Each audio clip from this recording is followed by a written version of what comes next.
नमस्कार दोस्तों। ये शनिवार की महा माइक्रोबायोम मंत्र सीरीज में आप सभी लोगों का हार्दिक स्वागत है दोस्तों। आज का ये शो करते हुए मुझे बहुत ज़्यादा खुशी हो रही है, क्योंकि आज हमारे साथ हमारे शो पर हैं पद्मश्री से भारत सरकार ने इनको अवार्ड दिया था 2019 में। हमारे साथ हैं डॉक्टर भारत भूषण त्यागी जी। थोड़ा सा मैं आप लोगों को बैकग्राउंड बताऊंगा, क्योंकि 3 साल पहले मैं डॉक्टर साहब के जो चेतना विकास मंच अपना बताएंगे, थोड़ा सा हम बात करेंगे, लेकिन मैं अपने आप को भाग्यशाली महसूस करता हूं कि मैं उनके साथ एक रात और एक दिन बिता के उनसे थोड़ा सा ऑर्गेनिक फार्मिंग के बारे में सीखा था मैंने। लेकिन जो उनका नॉलेज था उससे मेरी जिंदगी में एक नया दिशा में चलने को मेरे को मौका मिला। तो जो मैं भी जो एग्रीकल्चर के बारे में जो मेरे अंदर जो बीज पड़ा था, वो डॉक्टर साहब ने डाला था, डॉक्टर भारत भूषण त्यागी जी ने। क्योंकि इतने ब्यूटीफुल ढंग से और इतने महान हस्ती हैं और इतने सरल व्यक्तित्व है इनका कि यूजुअली डॉक्टर साहब पूरा एक ग्रुप को ट्रेनिंग देते हैं, लेकिन मैं अकेला पहुंचा था वहां से, ऑस्ट्रेलिया से गया था इनसे मिलने डॉक्टर साहब से। तो अकेले मेरे को क्लास में बैठा के इन्होंने पूरी मेरे को 2 घंटे ट्रेनिंग दी थी, और मेरे को याद है वो दिन और आज का दिन, जब मेरे सामने डॉक्टर साहब मौजूद है। और मैं आप लोगों को और टाइम ना वेस्ट करते हुए डॉक्टर साहब को मैं इंट्रोड्यूस कराता हूँ। डॉक्टर साहब नमस्कार and welcome to the show. आपका उधर से म्यूट है, शायद आप अपनी तरफ से म्यूट आपका हो गया है। जी हो गया। बहुत नमस्कार सभी को, बहुत नमस्कार। खुशी मिल खूब रही है। खूब। हाँ हाँ, 3 साल मुझे पहले भी। आपने मिला था हाँ, आपके। मुझे भी बहुत अच्छा लगा है, और लंबे समय के बाद मुलाकात हुई है, और जी मैं अब सभी के लिए शुभकामना करता हूँ। जी, जी बहुत धन्यवाद आपका। जी तो जी, शो शुरू से करने से पहले मैं थोड़ा सा चाहूंगा कि मैंने आपकी वीडियोस देखी हैं। पिताजी ने आपने पूरी पढ़ाई की, लेकिन पढ़ाई करने के बाद आपके पिताजी ने बोला कि नहीं, आपका जी। काम खेती करना है। तो उसके पीछे की क्या कहानी थी, आप थोड़ा सा बताइए अपने बारे में ब्रीफ। हाँ, ये मैं एक बड़ी सुंदर घटना है। 1974 में मैं दिल्ली यूनिवर्सिटी से फिजिक्स, केमिस्ट्री और मैथमेटिक्स में मैंने बीएससी किया था। और फिर पिताजी ने मुझसे कहा कि जो पढ़ाई की है वो नौकरी के लिए नहीं की है, आपको या तो शिक्षा में जाना है या कृषि में जाना है। तो चूंकि हमारा ग्राउंड कृषि का था, तो हमने कहा तो फिर कृषि में चले जाते हैं। तो 76 से मैंने खेती प्रारंभ की। 76 से लेकर और 87 तक मैं लगभग रासायनिक खेती से जुड़ा रहा, क्योंकि रासायनिक खेती का दौर था उस समय बहुत ज़्यादा। और मुझे ऐसा लगा था कि यदि मैं इंडियन एग्रीकल्चर रिसर्च इंस्टीट्यूट की सिफारिशों के साथ वैज्ञानिक दृष्टिकोण से खेती करूंगा, तो कहीं ना कहीं मेरा भी भला होगा और मेरे किसानों का भी भला होगा। क्योंकि sorry friends, I don't know क्या। हाँ, वैज्ञानिकों की सारी बात किसानों तक नहीं पहुंच पाती। तो ऐसा सोचकर हम लोगों ने ऐसा कार्य प्रारंभ किया। और 87 से थोड़ा पहले, लगभग ऐसा माने चलें 85 86 में, मुझे ऐसा लगा कि जो हरित क्रांति है या जो रासायनिक खेती है, इससे उत्पादन तो बढ़ा है, लेकिन कुछ नुकसान हैं। जैसे किसानों की आमदनी नहीं बढ़ी है, और जिन रसायनों का हम प्रयोग कर रहे हैं, ये रसायन कहीं ना कहीं हमारे शरीर को नुकसान पहुंचा और हमारे पर्यावरण को भी नुकसान पहुंचाएंगे, और प्रकृति की व्यवस्था पर भी कहीं ना कहीं इनका प्रतिकूल प्रभाव पड़ेगा। तो हमने फिर बहुत सारी आध्यात्मिक साधनाओं के साथ में और बहुत सारे तरीकों के साथ में प्रयोग प्रारंभ किए, और एक लंबा सफर गुजरा। तो मैं आप सबको बहुत शुभकामना करते हुए बताना चाहूँगा कि 3 या 4 मोटे तौर पर ऐसे गहरे मुद्दे हैं जिन पर हमको ध्यान देने की जरूरत है। पहला है कि हम कहीं ना कहीं प्रकृति के विरोध में जा रहे हैं, और यदि प्रकृति के विरोध में जाएंगे तो हमारे स्वास्थ्य के लिए भी बहुत बड़ा नुकसान होगा। और पर्यावरण के रूप में हम अपने बच्चों को और आने वाले जो भविष्य है हमारा, उन सुखद वातावरण देकर नहीं जाएंगे। और चौथा जो मुद्दा है वो बड़ा गंभीर है कि इस खेती में आर्थिक असंतुलन बढ़ा है। किसानों की आमदनी नहीं बढ़ी है, बल्कि इसमें बाजार पनपे हैं, और बाजार और जो प्रौद्योगिकी आधारित जो विकास जिसको हम बोलते हैं, जो एक व्यापार के रूप में पनपा है, उसमें लीनियर इकोनॉमी कहीं ना कहीं एक जगह सेंट्रलाइज होती चली गई, और जिससे किसानों के हिस्से में बहुत कम पैसा आया, वो बड़ा नुकसान हुआ है। तो ये इन मोटे मोटे इन 4 बातों को लेकर कि हम प्रकृति के साथ जुड़े रहें, हम अपने स्वास्थ्य का ख्याल रखें, और हम अपने पर्यावरण को भी, और उसके साथ साथ हम अपनी अर्थव्यवस्था को भी एक टिकाऊ आधार दें, एक संतुलित आधार दें, और हम एक उज्जवल भविष्य के बारे में सोचें। और खेती को जो हम बहुत छोटी नज़र से देख रहे हैं, आजकल मैं देख रहा हूँ पूरी दुनिया में खेती को बहुत अच्छा काम नहीं माना गया, और जी किसान अपना परिचय भी ढंग से नहीं दे पा रहे हैं। जी तो मेरे मन में ये सारी उलझन थी कि किसान सम्मानजनक तरीके से पैसा भी कमाए, उनकी इज्जत भी हो, और देश में भी टिकाऊ अर्थव्यवस्था हो। तो जी इसके लिए अपने माता पिता की प्रेरणा से खेती में लगे, और फिर 97 के बाद में मैं मध्यस्थ दर्शन सहअस्तित्ववाद, जिसके प्रणेता पूजनीय बाबा जी अग्रहार नागराज जिनको बोलते हैं, वो छत्तीसगढ़ में थे, और अमरकंटक की पहाड़ियों पर ही वो रहते थे।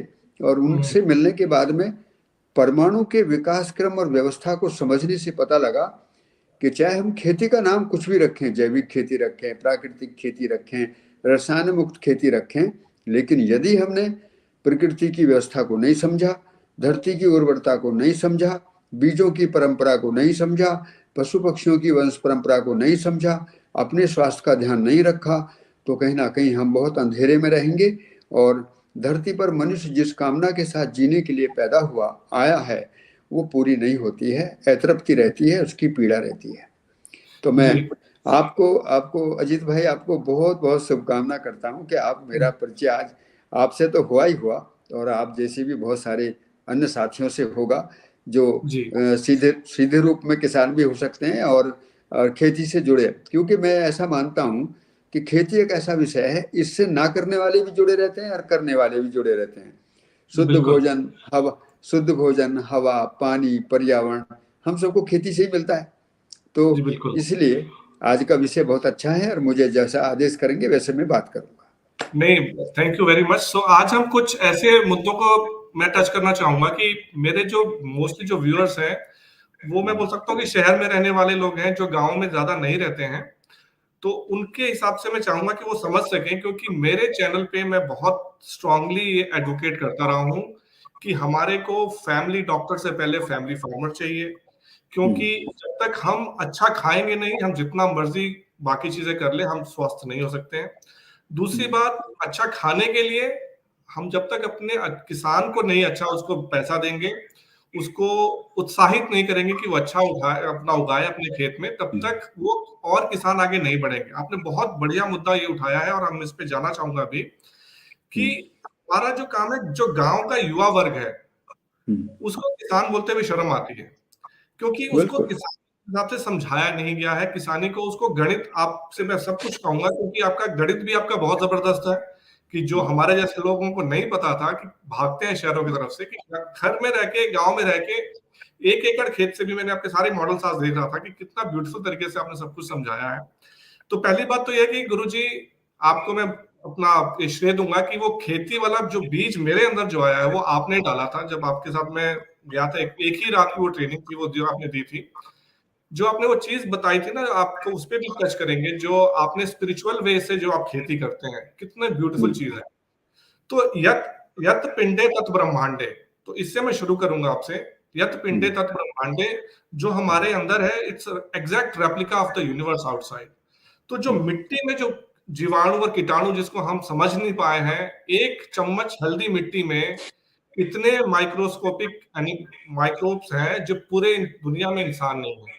और खेतों में होते हैं, तब हमारे खेत में जो जो भी हम उगाते हैं, तो उसमें पौधों में से न्यूट्रिशन उसी में से आता है। वो क्या किसानी है केमिकल वाली, कि हम उसी को मार रहे हैं और हम कह रहे हैं कि हम बहुत अच्छा किसानी कर रहे हैं। तो दोनों चीजों बिल्कुल। पे टच करना चाहूंगा कि किसान जो है वो मिट्टी की उर्वरकता कैसे बढ़ाए, और उससे हमारा सेहत पे कैसे ध्यान पड़ेगा, और फिर किसान, जो युवा किसान है, उसको कैसे अपनाए इन चीजों को। हाँ, बहुत अच्छी बात। पहला विषय यही रहेगा कि यदि हम अपने स्वास्थ्य की कामना करते हैं, तो हमको मिट्टी के स्वास्थ्य की भी ध्यान रखना होगा और बहुत ही उसके लिए जिम्मेदारी पूर्वक काम करना होगा। ये पहला विषय आता है। तो आज हम मिट्टी के बारे में पहला विषय रखते हैं कि मिट्टी स्वस्थ कैसे रहेगी। देखिए, मिट्टी को स्वस्थ रखने का काम हमारा नहीं है। मिट्टी अपने को कैसे स्वस्थ बनाकर रखती है, उसकी क्या व्यवस्था है, उसमें क्या नियम है, नियंत्रण है, संतुलन है, उसको समझना है हमारा काम। तो मैं पहली लाइन ये बोलूंगा सभी सुनने वालों के लिए कि अब करके समझने से ज्यादा है समझ कर किया जाए।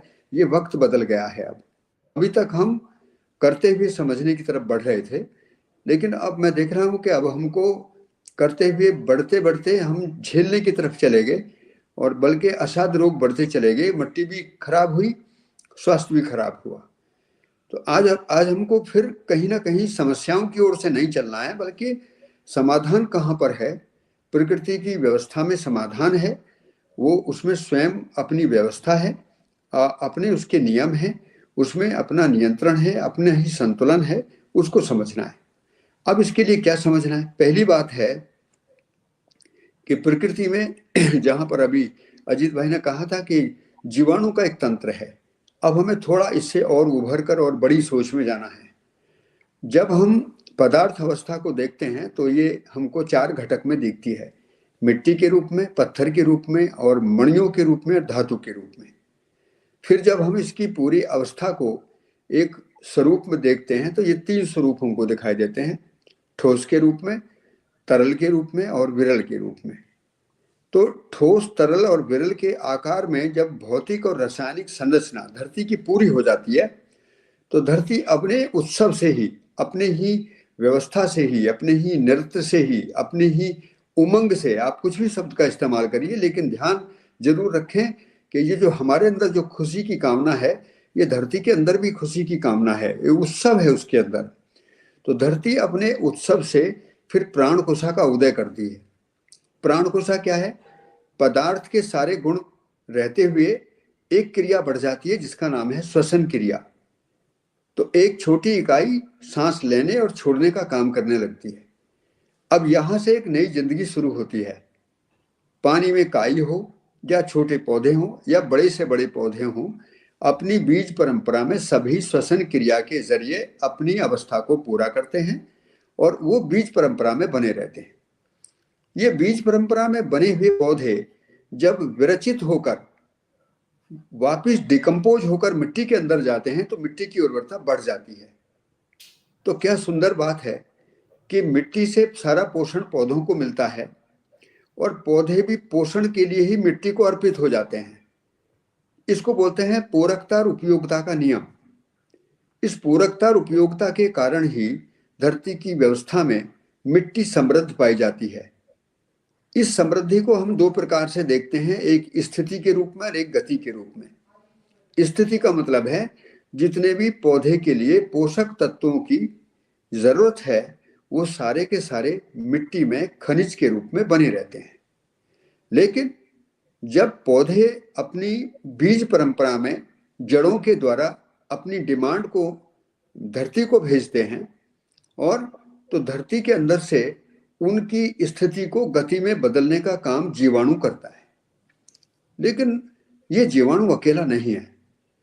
ये जीवाणु यदि आप देखोगे तो एक स्वेदज संसार है जो मिट्टी अपने पसीने से अनेक प्रकार के कीड़े, केंचुए, झींगुर, मकड़ी जो सतह के ऊपर दिखते हैं, कुछ सतह के अंदर दिखते हैं, कुछ आंखों से दिखते हैं, कुछ आंखों से नहीं दिखते हैं। एक बहुत विराट संसार है। मैंने तो कभी इनकी गिनती करके देखा है तो ये 10, 20, 50 किस्म के आसानी से दिखते हैं। इन सभी की भूमिका है। वो चींटी से लेकर जितने भी जीव जंतु आपको धरती पर दिखाई दे रहे हैं, किसी के भोजन के द्वारा, किसी के मलमूत्र के द्वारा धरती की उर्वरता में अपने आप ही एक समृद्धि का नियम काम करने लगता है। और इसी के कारण हम कई बार जंगलों का उदाहरण देते हैं कि जंगलों में जो धरती सजी हुई है उसका कारण भी यही है कि धरती पेड़ पौधों के लिए पूरक है, पेड़ पौधे धरती के लिए उपयोगी हैं और इनकी पूरकता और उपयोगिता में गुणात्मक वृद्धि हो जाती है और एक बीज से 1000 बीज पैदा करने की सामर्थ्य आ जाती है। यह सवाल ये उठता है कि एक दाने से 1000 दाने पैदा करने वाला किसान कमजोर क्यों है और सारी धरती पर शुद्ध भोजन, हवा, पानी और पर्यावरण की जरूरत के बिना कैसे आदमी जी पाएगा, और फिर भी खेती की उपेक्षा क्यों है, खेती का सम्मान कम क्यों है? ये दो सवाल हैं।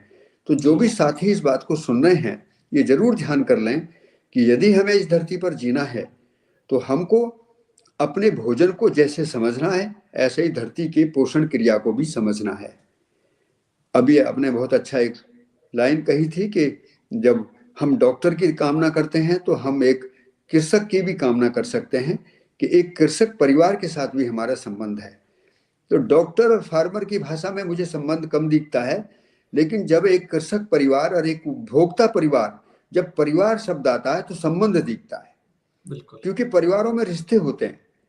तो हम मार्केटिंग की जो दुविधा है उससे ऊपर उठकर कुछ आज बड़ी बात सोचेंगे, और कैसे मिलकर इस धरती को सजाएं, कैसे मिट्टी के स्वास्थ्य को ठीक रखें, और कैसे हम अपने स्वास्थ्य को भी बचाएं, और हम आने वाले भविष्य में अपनी अच्छी मिट्टी, अच्छा पानी, अच्छा पर्यावरण अपने बच्चों के हाथ में सौंप कर जाएं।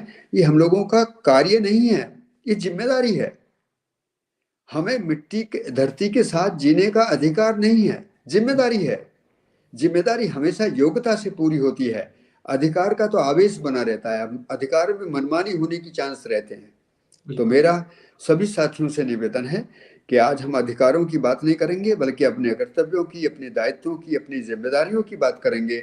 और चाहे आप बिल्कुल शहर में रहते हो और आप बिल्कुल चाहे खेती से नहीं जुड़े हैं, लेकिन कहीं ना कहीं आपके पैर, आपके हाथ इस मिट्टी को जरूर छुएं। आप जरूर अपने अपने अपने घर में कहीं ना कहीं इस तरीके का मिट्टी का एक उपक्रम जरूर बनाएं, कि कई बार आप मिट्टी के गोले भी हाथ में कुछ देर रखेंगे तो आपको एहसास होगा कि मैं धरती के साथ जुड़ा हूं। तो हमारे मकान चाहे कितने पक्के हों, लेकिन हमारी जो बुनियाद है, हमारी जो आधार है, हमारी जो पैर हैं, वो मिट्टी पर ही होते हैं। तो मिट्टी का हमारा गहरा रिश्ता है, मिट्टी के साथ बड़ी इम्यूनिटी बढ़ती है। इसको मैं अपने खेत में नंगे पैर रहता हूँ, और मुझे वो नंगे पैर तो कहना अच्छा नहीं लगता, बल्कि मैं प्राकृतिक स्वरूप में मैं अपने खेत में रहता हूँ, तो मेरा मिट्टी के साथ संपर्क रहता है। और मैं बड़ी खुशी के साथ आपको बताना चाहूँगा कि मैं एक निरोगा व्यक्ति हूँ, मुझे कोई भी बीमारी नहीं है। मैं अच्छी तरीके से जिंदगी जी रहा हूँ, और मैं एक इसी कामना के साथ आपसे बात भी कर रहा हूँ कि मेरा एक अधिकार बन जाता है, एक जिम्मेदारी बन जाती है, कर्तव्य और दायित्व भी बन जाता है कि मैं आने वाले भविष्य के साथ में आप जैसे सभी लोगों के साथ में इस बात को गंभीरता से रखूं। अब आते हैं हम फिर मिट्टी पर। जी। मिट्टी क्या है? मिट्टी भौतिक और रासायनिक क्रियाओं की एक संरचना है। जरूर ध्यान से सुने इस बात को।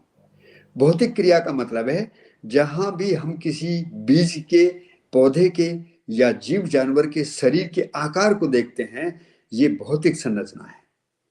ये भौतिक संरचना नियम के रूप में काम करती है। और रासायनिक संरचना क्या है? रासायनिक संरचना के जरिए एक पेड़ पौधा बीज से बीज बन जाता है, एक आदमी का शरीर छोटा सा पैदा होता है और पूरा शरीर इस धरती की व्यवस्था से जीकर और फिर धरती को अर्पित हो जाता है। तो ये रासायनिक संरचना का खेल है कि जिसमें भौतिक क्रिया और रासायनिक क्रिया संतुलित होकर हम एक शरीर यात्रा को पूरा करते हैं। इस शरीर यात्रा को पूरा करने के लिए धरती और पेड़ पौधों से हमको भोजन मिलता है, और कुछ भोजन हम पशु पक्षियों से भी लेते हैं, लेकिन मूल रूप से ज्यादा भोजन हमको धरती और पेड़ पौधों के सानिध्य से ज्यादा मिलता है। इसके आधार पर यह पता लगता है कि धरती, पेड़ पौधे, पशु पक्षी और मनुष्य सभी के लिए आवश्यक उपयोगी आवश्यकताओं को भरपूर मात्रा में पैदा करने की सामर्थ्य रखते हैं। तो ये कमजोर बात जो मन में आई है, इसके बारे में भी आगे चर्चा करेंगे, लेकिन मेरा पहला आपसे निवेदन है कि हम मिट्टी, पानी और बीज के संयोग को, इसको बोलते हैं सहअस्तित्व को समझकर यदि खेती करना चाहेंगे तो धरती अपना खाद खुद बनाने लगती है। धरती में अनेक फसलों को साथ साथ लगाने से जैव विविधता समृद्ध होती है, कीड़े बीमारियों का प्रकोप कम हो जाता है, संतुलित हो जाता है, और साथ साथ में खरपतवार भी अपने आप नियंत्रित होने लगते हैं। तो हम एक खेत एक फसल अनेक के सिद्धांत पर यदि हम काम कर करते हैं तो पहला सिद्धांत पूरकता का सिद्धांत, दूसरा सिद्धांत आवर्तनशीलता का सिद्धांत, अर्थात हमने उपयोगिता को समझ लिया कि जिस धरती के साथ हमको उसकी उर्वरता को बनाकर रखना है, उसको इनपुट बेस्ड एग्रीकल्चर हमको नहीं करना है, हमको समझ आधारित खेती करना है। धरती अपनी आवश्यकताओं की पूर्ति खुद करती है, मनुष्य की आवश्यकता नहीं है उसमें। जो भूमिका है वो बहुत छोटी है, जैसे बीज रखने की भूमिका है, लेकिन पूरी जिंदगी उसको फलित करने की जो क्षमता है वो तो धरती के अंदर है। हमको क्या करना है, छोटा मोटा कभी पानी देना है, कभी निराई गुड़ाई करनी है। तो आदमी की भूमिका बहुत कम है, प्रकृति का उसमें व्यवस्था का स्वरूप बहुत बड़ा है। तो इससे ये पता लगता है कि आदमी जो थका है वो समझ में कमी के कारण थका है। फिर इस मेरी बात को ध्यान से सुने, आदमी में जो थकावट आई है वो समझ में कमी के कारण आई है। उसको लगता है कि खेती में काम बहुत ज्यादा है, मेहनत बहुत ज्यादा है, बहुत ज्यादा जुताई करनी होगी, बहुत ज्यादा पानी देना होगा, बहुत ज्यादा दवाइयाँ छिड़कनी होंगी, बड़ी मशीनों के प्रयोग करने होंगे। फार्मिंग के बारे में कल्पना करते हैं तो बड़ी बड़ी मशीनों को देखकर डर लगने लगता है। ऐसा नहीं है मेरे साथियों, एक गमला भी एक खेती है। एक छोटे से गमले में भी आप खेती कर सकते हैं। आपको तय करना है कि मुझे चाहिए क्या, धनिया की पत्ती, पालक की पत्ती, मेथी की पत्ती। आप यदि गौर करके देखेंगे तो इन पत्तियों के रस जाड़े में जो आपकी इम्यूनिटी को बढ़ाते हैं, और वो बाजार से नहीं मिलेगी, कभी ताजा पत्ती मिलेगी तो आपको अपने घर के गमले से मिलेगी। आप शहर में है चाहे गांव में है, मिट्टी का उपक्रम तो आप बना सकते हैं, गमले में भी खेती कर सकते हैं और खेत में भी खेती कर सकते हैं। तो इस प्रकार से हमको अपने जीने के लिए उपयोगी वस्तुओं के उत्पादन से संबंध यदि रखना है तो मिट्टी के साथ अपने संबंध को देखना है। और मिट्टी का जो संबंध है वो क्या संबंध है, मिट्टी अपने आप में स्वरूप है, उसके साथ बीज जाता है, उसके साथ पानी जाता है और मिट्टी अपना काम प्रारंभ कर देती है। बाकी तो वो नाइट्रोजन हवा से लेती है और जितने भी पोषक तत्व हैं वो मिट्टी में खनिज के रूप में रहते ही हैं, पानी में घुलते हैं। कौन घोलता है, बैक्टीरिया घोलता है, छोटे छोटे कीड़े केंचुए घोलते हैं, उसको देते हैं। ये विज्ञान आपको समझना है। खूब चर्चा करेंगे आपके साथ में, जब जब भी सवाल उठेंगे तो आपके साथ चर्चा करेंगे। चाहे आप किसान हैं, चाहे आप घर में रहते हैं, और शहर में आपके घर ऐसे भी हो सकते हैं कि जहाँ मिट्टी रखने की भी जगह ना हो, फिर भी कहीं ना कहीं रास्ते आप निकालेंगे। एक प्लास्टिक का पाइप ले सकते हैं, उसके अंदर मिट्टी रख सकते हैं और उसमें छोटे छोटे होल करते हुए छोटे छोटे पौधे लगा सकते हैं। वो पौधे भी कहीं ना कहीं आपको कोई ना कोई खुशबू देते रहेंगे। मैंने देखा धनिया का पत्ता अपने आप में खुशबू देता है। तो ये चीजें आपको जब ध्यान जाएगा तो मिलती रहेंगी। तो मैंने पहले आपको ये ध्यान दिलाया कि मिट्टी, पानी, हवा, बीज, इनके सह-अस्तित्व में प्रकृति की व्यवस्था समृद्ध होती है और उसके 4 नियम आपको ध्यान रखने हैं। एक नियम है पूरकता का नियम, दूसरा नियम है विविधता का नियम, तीसरा नियम है उत्पादन का घनत्व। हर पौधा अपने आकार को लेकर आगे बढ़ता है। कोई पौधा 4 फुट जाएगा, कोई 10 फुट जाएगा, कोई 50 फुट जाएगा, कोई 1 फुट जाएगा, कोई जमीन के अंदर उत्पादन देगा। तो हमें इससे परेशान होने की जरूरत नहीं है। कई बार इसका लोग नाम वर्टिकल फार्मिंग रख देते हैं, अच्छी बात है। वर्टिकल फार्मिंग का मतलब है हमने जमीन के घनत्व को देखना शुरू किया, लेकिन वर्टिकल फार्मिंग को हम एक बीज से आगे नहीं बढ़ाएंगे। वर्टिकल फार्मिंग का मतलब है वो डाइवर्सिफिकेशन के साथ वर्टिकल होता है। तो क्या हो गया, प्रोडक्शन में कोई एग्जिस्टेंस है, प्रोडक्शन डेंसिटी वर्टिकल है या वो डेंसिटी में काम करती है। और चौथा जो बिंदु है वो है इकोलॉजिकल बैलेंस। ये इकोलॉजिकल बैलेंस नेचर का अपना नियम है। ये धरती की बहुत बड़े पुरुषार्थ की बात हम लोग कर रहे हैं। हमने इसको बहुत व्यवहारिक रूप में देखा है कि धरती ने सूर्य के साथ साथ अन्य ग्रह गोलों के साथ अपनी दूरी को इस तरीके से सजाया हुआ है ताकि इस धरती पर मनुष्य भी जिंदा रहे, जीव जंतु भी जिंदे रहें और वनस्पतियां भी जिंदा रहें। हमने कभी उसके श्रम का सम्मान ही नहीं किया। हमने उसका पानी निकाल दिया, खनिज निकाल दिए, उसमें रासायनिक खाद डाल दिए, जहर डाल दिए। ये जो अपराध हम कर रहे हैं, ये अपराध को दूर करने का तरीका है कि हम धरती के साथ अपराध नहीं कर रहे हैं, हम अपने साथ अपराध कर रहे हैं, आने वाली पीढ़ियों के साथ अपराध कर रहे हैं। ये बात हमको समझने की जरूरत है। तो क्या नियम समझ में आया कि धरती में एक व्यवस्था है, धरती की सतह पर एक व्यवस्था है, उसको समझना है, वो आपको गमले में भी समझ में आएगी, खेत में भी समझ में आएगी, जंगल में भी समझ में आएगी। जहां समझने जाएंगे वो समझ में आएगी।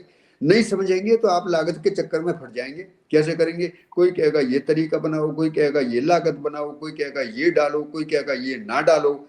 आपको इन चीजों पर ज्यादा ध्यान नहीं देना है। बस क्या करना है, छोटा मोटा फसलों का जो अवशेष कंपोस्ट के रूप में कहीं मिलता है तो एक दो मिट्टी एक गमले में डाल दो। बाकी तो क्रिया अपने आप चलती है। उसके बहुत सारे तरीके बहुत सारे लोगों से मिलते रहते हैं, उन पर आप ध्यान देंगे। जी अब मैं जी दूसरे जी। विषय पर आता हूँ। दूसरा विषय बड़ा सुंदर है। वो विषय है स्वास्थ्य का विषय। हाँ स्वास्थ्य का विषय क्या है? स्वास्थ्य का विषय सुनने में तो बहुत आसान लगता है, स्वास्थ्य माने खाना। लेकिन मैं आज प्राण कोशा का एक नियम आपको बताता हूँ और आप इसको जरूर ध्यान से सुनेंगे।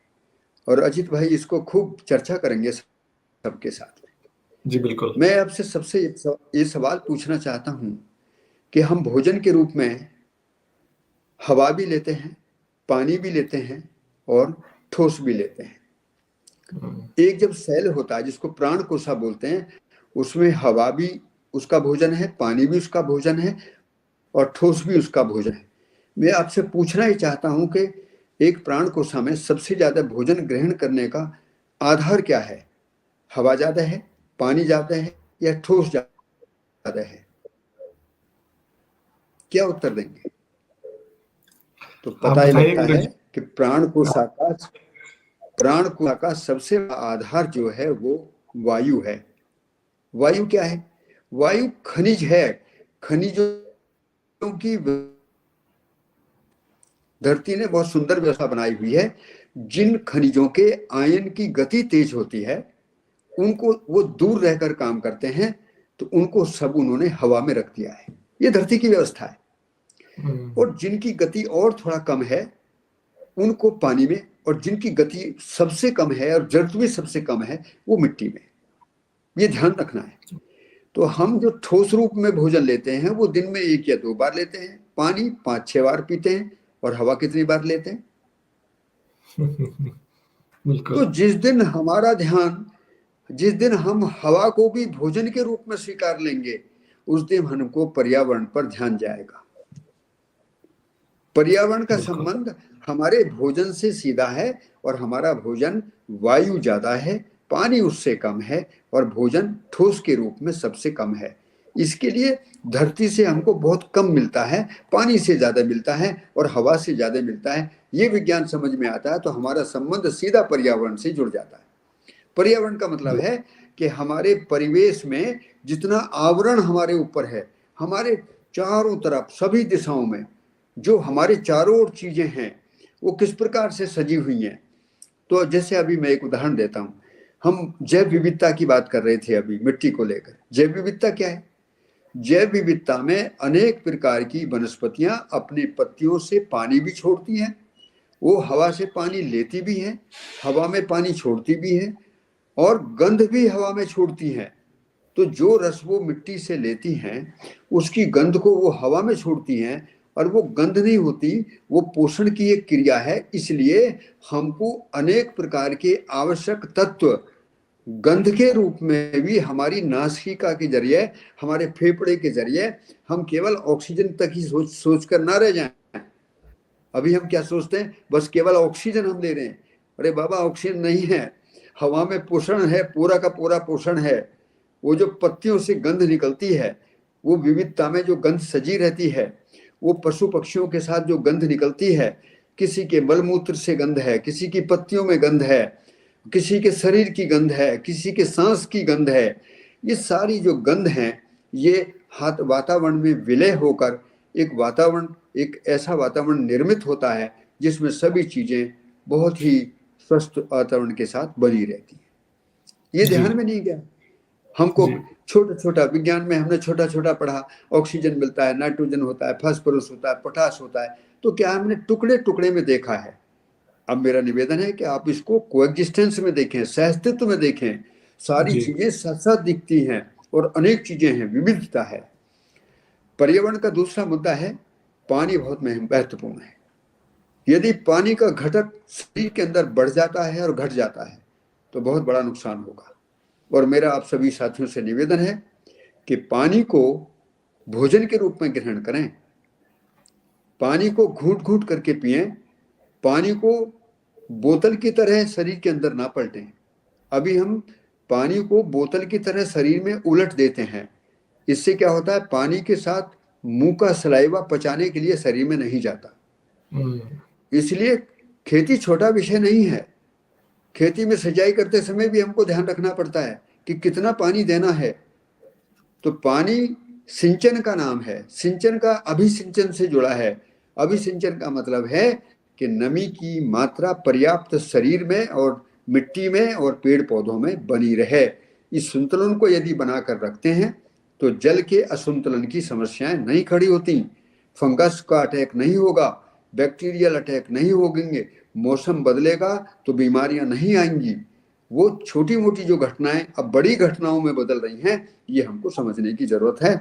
और खेती को यदि हम समझते हैं तो पर्यावरण भी हमारी समझ में आता है, मिट्टी भी समझ में आती है, पानी भी समझ में आता है, हवा भी समझ में आती है। मिट्टी के बारे में मैंने आपको बताया ही है।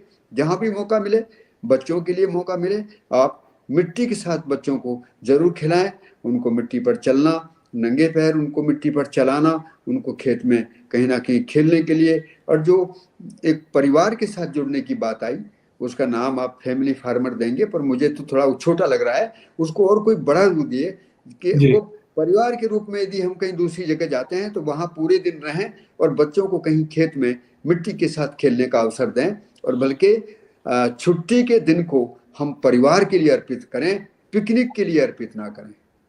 बिल्कुल। अभी पिकनिक, हाँ, ये परिवार के लिए यदि हम छुट्टी के दिन को देते हैं तो वो परिवार आपके लिए हमेशा भविष्य के लिए पूंजी बन जाता है। वो निवेश है, आप आज निवेश करेंगे, आगे भविष्य बनेगा। जी बिल्कुल। मैं जी इसका जी गुरु जी प्लीज। कुछ चीज छूटेगी तो मुझे बीच में ध्यान दिलाएंगे। और तीसरे मुद्दे पर भी मैं अभी आपको स्पष्ट कर देता हूं कि यदि हमने दुनिया में आर्थिक संकट को सही ढंग से नहीं देखा तो इस समय सबसे बड़ी जो त्रासदी है दुनिया में वो आर्थिक संकट की है। और ये आर्थिक संकट मानसिक कलेश के रूप में है। सभी बातों को बहुत ध्यान से सुनेंगे, क्योंकि मुझे ज्यादा भाषण देना नहीं आता, मुझे वो वस्तुगत बात करना मुझे बहुत अच्छा लगता है। तो मैंने क्या कहा कि आर्थिक असंतुलन एक बड़ा संकट है और आर्थिक असंतुलन अब मानसिक असंतुलन के रूप में बदल गया है। तो वो मानसिक असंतुलन क्या है? 3 चीजें हैं, तन, मन और धन। तन का मतलब है शरीर, मन का मतलब है समझ और धन का मतलब है सुविधा। ये 3 चीजें हैं। धन से हम सुविधाओं को देखते हैं, तन से हम श्रम करते हैं और मन से हम किन्हीं चीजों को समझते हैं। अब आपसे मैं सवाल पूछूंगा तो एक ही उत्तर आएगा कि इनमें सभी में सबसे ज्यादा महत्वपूर्ण समझना होता है। क्योंकि समय कम है तो मैं इसका विश्लेषण आसानी से कर रहा हूं कि जब हम तन मन धन में तीनों को आवश्यकता मानते हैं तो इनमें सबसे ज्यादा महत्वपूर्ण समझ हमको लगता है। लेकिन जब मैं दूसरा सवाल लोगों से पूछता हूं कि आपके ध्यान में सबसे ज्यादा कौन रहता है, तो सबका उत्तर आता है कि ध्यान में तो पैसा ही रहता है। तो इसको ही मानसिक कलेश बोलते हैं कि आदमी स्वयं अपनी ताकत को नहीं पहचान पाता है कि समझना मेरी ताकत है, मेरे पास ही कल्पनाशीलता है। कल्पनाशीलता इस धरती पर किसी जीव जानवर के पास नहीं है, ना चींटी के पास है, ना हाथी के पास है। आप बात को बहुत गंभीरता से सुन लें। कल्पनाशीलता का मतलब है कि जीने के बारे में आशा बनाए रखना, आशा को पूरा करने के लिए विचार बनाए रखना, विचार को पूरा करने के लिए इच्छा बनाए रखना और इच्छा को पूरा करने के लिए प्रयास बनाए रखना। ये हर व्यक्ति में होता है, ये जानवर में नहीं होता। जानवर अपने शरीर के दायरे में जीता है। जंगल में किसी भी चिड़िया ने हजारों वर्ष पहले जैसा घोंसला बनाया था, आज भी वैसे ही बनाती है। बंदर जैसे पहले रहता था, आज भी ऐसे ही रहता है। उन्होंने कोई बदलाव नहीं किया है, क्योंकि उनके अंदर कल्पना नहीं होती। मनुष्य की यही श्रेष्ठता है। मनुष्य अपनी कल्पनाशीलता से चीजों को देखता है, उनमें तरीके बदलता है। हमने कपड़े बदले हैं, हमने मकान बदले हैं, हमने दुनिया को बदला है, हमने अपने आवागमन के साधन बदले हैं, लेकिन यदि मानसिकता नहीं बदली तो ये बदले साधन ही हमारे लिए दुविधा का कारण बनने लगे। इसलिए मानसिक चेतना के आधार पर हमको ये सोचने की जरूरत है कि कहीं ना कहीं हमारा विकास प्रकृति के विरोध में तो नहीं जा रहा है, हमारे परिवार का रहन सहन कहीं हमारे स्वास्थ्य के विरोध में तो नहीं है, हम परिवार के अंदर साथ साथ रहते हुए कहीं कहीं ना कहीं समझौते और शिकायतों से भरे हुए तो नहीं है, हम एक दूसरे के साथ विश्वास को समझते हैं क्या, हम एक दूसरे के साथ संबंध को समझते हैं क्या। तो ये चीजें सुनने में लोगों को जरूर एक बार को अजीब सी लगती हैं, लेकिन जिंदगी की वास्तविकता यही है कि किसी परिवार में यदि धन दौलत भरा हो और संबंधों का कलेश हो तो वो परिवार बिखर जाता है, वो परिवार टूट जाता है। हम परिवारों से बाहर निकल कर भी इसीलिए भागे हैं।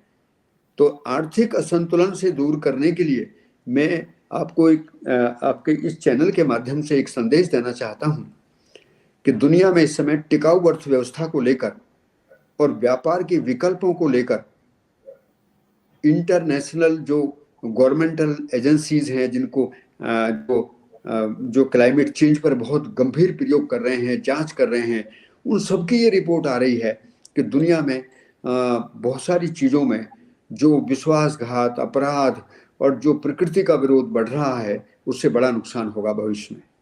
तो क्या करना चाहिए हमको? बहुत सरल सा उपाय है, हम प्रकृति की व्यवस्था को देखकर जीने लगे, उसमें पूरकता है, संबंध है, व्यवस्था है, हम भी आदमी के साथ अपने संबंध को देखने लगे।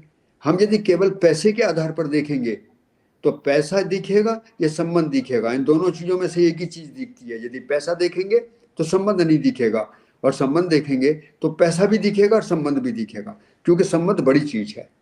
और तीसरी चीज, यदि व्यवस्था देखेंगे तो व्यवस्था में संबंध भी दिखेगा और पैसा भी दिखेगा, लेकिन पैसे में न संबंध दिखेगा न व्यवस्था दिखेगी। यही दुर्भाग्य है।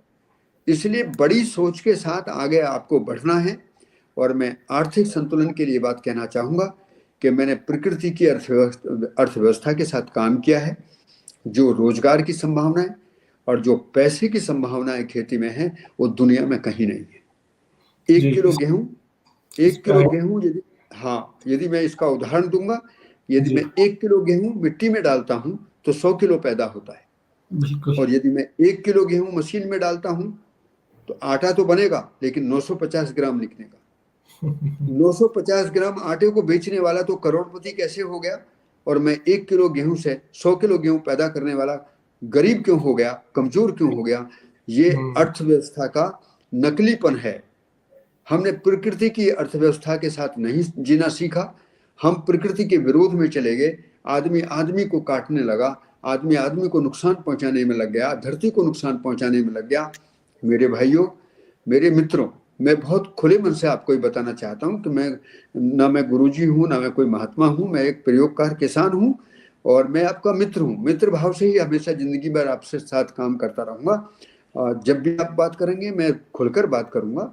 मेरा समय आप सबके लिए है, लेकिन ये विशेष बात ध्यान देना चाहूंगा कि जब तक हम अपनी मानसिकता को विचारों के कलेश से, मान्यताओं के कलेश से, दुविधाओं के कलेश से मुक्त नहीं करेंगे, प्रकृति की व्यवस्था को नहीं समझेंगे, हमको जीना तो नहीं आएगा। हम मालदार हो सकते हैं, धनवान हो सकते हैं, इंसान नहीं हो सकते। ये धरती पर जीना है तो इंसानियत के साथ जीना है। तो इंसानियत के साथ जीने के लिए धरती के साथ में हमको तीसरे मुद्दे पर भी काम करना है और प्रकृति की अर्थव्यवस्था को समझकर, क्योंकि ये बार बार इसमें से पैदा होती है, मशीनों से कभी टिकाऊ अर्थव्यवस्था नहीं होती। इसका कारण ये है कि गाय को हम भूसा खिलाकर दूध ले सकते हैं, मशीन को भूसा देकर दूध नहीं निकलता। इसलिए टिकाऊ अर्थव्यवस्था यदि है तो वो धरती के अंदर है, वहाँ गुणात्मक उत्पादन है, वहाँ उत्पादन की जो गुणात्मक वृद्धि है वो देखने लायक है। किस तरीके से फूलों में रंग आते हैं, किस तरीके से दूध सफेद हो जाता है, किस तरीके से हम खाते कुछ और हैं और हमारा खून लाल हो जाता है। ये गजब की चीजें हैं, इनको हम विज्ञान के तरीके से नहीं बना सकते साथियों, ये प्रकृति की व्यवस्था है। तो प्रकृति के साथ जीना सीखें, आज का मेरा यही संदेश है। बहुत अच्छा आपने इसके बारे में मुझे समय भी दिया और मुझे जितने लोगों से बात करने का मौका मिला, और भी बहुत सारे लोगों से हमेशा मौका मिलता रहेगा। अजीत जी, आपके लिए बहुत बहुत शुभकामनाएं हैं। आपका चैनल बहुत तेजी से आगे बढ़े। ये चैनल नहीं है, ये विचार है। बिल्कुल। विचारधाराएं, हाँ, विचारधाराएं समाधान की दृष्टि से फैलनी चाहिए, आगे बढ़नी चाहिए। भारत में इस समय बहुत बड़ा अवसर है। मैं अंत में आपको बताना चाहूँगा, इस समय आदरणीय यशस्वी प्रधानमंत्री मोदी जी के नेतृत्व में जिस प्रकार से प्राकृतिक खेती, पर्यावरण, इकोनॉमिक्स, किसानों की आमदनी, स्वास्थ्य, स्वच्छता, आत्मनिर्भरता, सशक्तिकरण, महिला सशक्तिकरण, ऐसे सारे मुद्दे हैं जिन पर बार बार ध्यान दिलाया जा रहा है।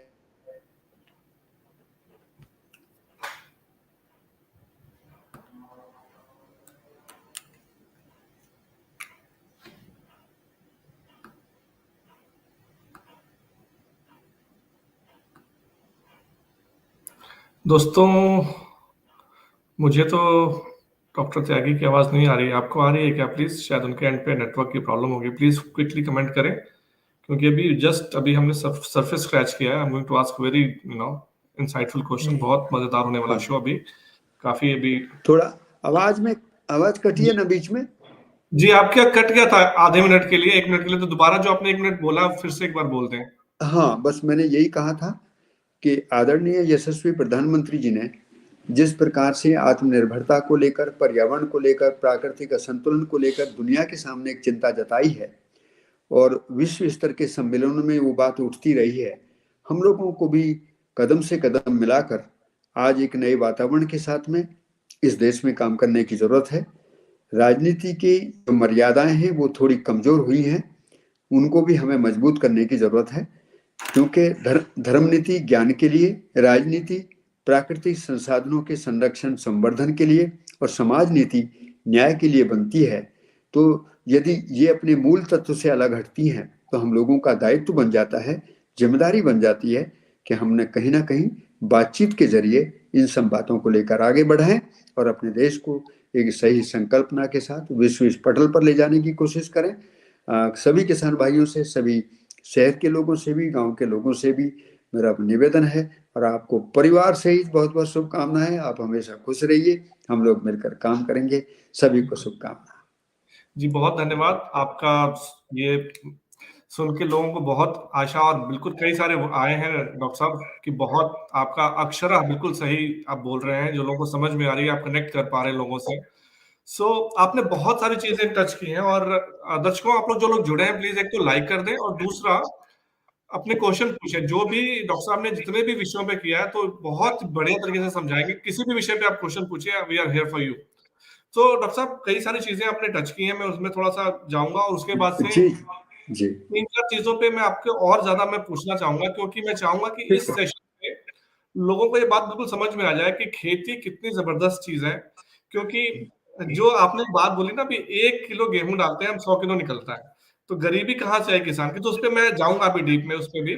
उससे पहले आपने कई सारी बातें टच की गुरुजी, तो मैं जैसे प्रकृति की आपने कितनी ब्यूटीफुल बात की कि प्रकृति में हम क्या करते हैं, इंसान गलतफहमी में जीता है कि हम बहुत स्मार्ट हो गए हैं, हम साइंटिस्ट हो गए हैं। किसी को ऑफेंस नहीं करने के लिए बोल रहा हूँ, ये जो हमारा सिस्टम होता है उस हिसाब से मैं बात कर रहा हूँ। आप प्रकृति को उसके हिसाब से छोड़ के तो देखिए, जंगल में हम कौन सा जाके उसको फूल पत्तियों को उगाने के लिए हम खाद डालते हैं या पानी डालते हैं, उसको छोड़ के तो देखिए आप। जो जड़ है सिस्टम में, वो अपने आप ऐसी चीजों को रसायन को रिलीज करती है कि ये फंगस और ये बैक्टीरिया वगैरह आते हैं, उनको खाने के लिए निमोटोड्स आते हैं। वो निमोटोड्स खा के, वो ब्रेक डाउन करके, वो पूरा रसायन बन जाता है। पूरा इतना ब्यूटीफुल सिस्टम है ये। आप पृथ्वी के नीचे जाके तो देखिए। मैंने इसीलिए अपने शो में दोस्तों, मशरूम वाले शो में दिखाया था कि हमारे एक, जहां पे हम पैर रख रहे हैं, उस पे 3 किलोमीटर का नेटवर्क है माइसीलियम का, फंगस का, जो पूरे हर एक चीज को न्यूट्रिशन पे न्यूट्रिशन दे रही है। अब प्रॉब्लम ये है कि हमारा मानव जो मस्तिष्क है, जो नहीं देखता, उसको लगता है कि वो एग्जिस्ट नहीं कर रहा है। तो इसमें हमारी गलती दोस्तों, जो डॉक्टर साहब बता रहे हैं कि प्रकृति को उसके इसके हिसाब से जीने तो दीजिए। आप देखिए, और वही हम स्वास्थ्य की बात करते हैं दोस्तों, कि हमने केमिकल फूड खा खा के अपनी दिनचर्या खराब करके इतना बुरा हाल किया, लेकिन हमारे अंदर क्योंकि वो 100 खरब है और उनमें जीने की जज्बा है, वो हमारे को फिर भी मजबूत रखते हैं। तो इस बात को हमें समझना पड़ेगा। दूसरा चीज इस पे आएंगे डॉक्टर साहब की, एक आपने बहुत अच्छी बात टच की, और मैं कृष्ण भगवान का ये बार बार लोगों को बताता हूँ कि दो चीजें हैं भगवान कृष्ण ने बोली थी अर्जुन को, कि मानव जन्म हुआ है कम्युनिटी सर्विस के लिए, समाज की सेवा के लिए, और दूसरा मोक्ष के लिए। तो जब हम आंखें खुली हों तो हमारी समाज की सेवा कर रहे हो, और जब आंखें बंद हो तो मोक्ष में हम भगवान के उसमें जिस हिसाब से जिसका भी भगवान, अल्लाह, खुदा जो भी है, वो हमें आपने सिखाया था गुरुजी। स्पिरिचुअलिटी बहुत बड़ी चीज है, और जो आपने मन भेद मत भेद का जो कहा ना कि समाज में है, वो जब तक हम उस स्पिरिचुअल लेवल पे भी अपने आप को टच नहीं करेंगे, हम चाहे जितना मर्जी, आपने कहा ना, पैसा कमाते रहे, उसका कोई पॉइंट नहीं है। हम्म, अब हम आते हैं डॉक्टर साहब कि दो तीन चीजें मैं आपसे अब इस नेक्स्ट में आऊंगा। उत्तम बिल्कुल। खेत उत्तम खेती, मध्यम व्यापार, निषिद्ध व्यापार, निषिद्ध चाकरी, सॉरी, चाकरी। निषिद्ध चाकरी। वो एक टाइम था जब हमारा पूरी खुशहाली थी, और अब हमें क्या होता है कि हमें एक सरकारी नौकरी मिल जाए और हम बस उसमें घुस जाएं और करते रहें। तो जो हम्म, आपने मोदी जी की बात की, मैं कहता हूं कि हमारा जो समाज जैसा रिफ्लेक्ट करता है, हमारे लीडर्स भी वैसे ही आते हैं। तो मुझे तो लगता है कि जैसा आपका संस्था का भी नाम है चेतना है, तो एक तरह से भारत की चेतना जाग रही है। मुझे इस बात की खुशी है। पिछले 4-5 साल में मैं बाहर बिल्कुल। में रहा हूँ, तो जो भारत की छवि भी है बहुत बदली है। लोग मेरा बुरा मानते हैं, बट मैं तो जो बात सही है मैं बोलता हूँ, जो मैं देख रहा हूँ वो बोलता हूँ। वो तो उनका, जब देखने का चश्मा थोड़ा छोटा रहता है ना मेरे भाइयों का, तो जी, वो छोटी चीज देखते हैं। वो साथी तो वो भी हमारे ही हैं, जी, लेकिन जब हम विश्व पटल पर सही चीज को सही ढंग से देखेंगे तो वो चीजें दिखने लगेंगी। बिल्कुल। तो हाँ, मैं यही कहता हूँ कि देश सबसे पहले, नेता आएंगे जाते रहेंगे, हमारे को अपना देश, अपनी मिट्टी के बारे में पहले सोचना है। तो बिल्कुल अब बिल्कुल शहर वाले बिल्कुल। हैं जी, जो शहर वाले, और एक चीज और आपको बताना चाहूंगा, आपने जो बातें हाँ। बोली, हमारे ग्रुप में, हमारा फैमिली, जो फैमिली की तरफ से एक व्हाट्सएप ग्रुप बना है, उसमें 300-400 लोग हैं, अच्छा। और उसमें लोग पैदल चलते हैं, उसमें लोग नेचुरल वे में रह रहे हैं, उसमें लोग बच्चों को खेती में ले जाके दिखा रहे हैं। हमारे देवेंद्र कुमार जी जुड़े हुए हैं। दोस्तों, आप लोग वाह। प्लीज सवाल पूछते रहिए। वो खुद अपनी खेती करने लगे हैं, टेरेस गार्डनिंग करने लगे हैं लोग, तो उस पर अभी सवाल आएंगे आपके लिए गुरु जी। तो बढ़िया। वो मेरा जो मुहिम है, वो लोगों के साथ एक कम्युनिटी वाला एक मैं ग्रुप बना के लेके चलना चाहता हूँ, कि इतना आवाज बने कि ऊपर तक सुनाई दे, गूंजे पूरा। वो मेरा बिल्कुल मकसद बिल्कुल बिल्कुल, जरूरत है। बिल्कुल है जी। जरूरत है।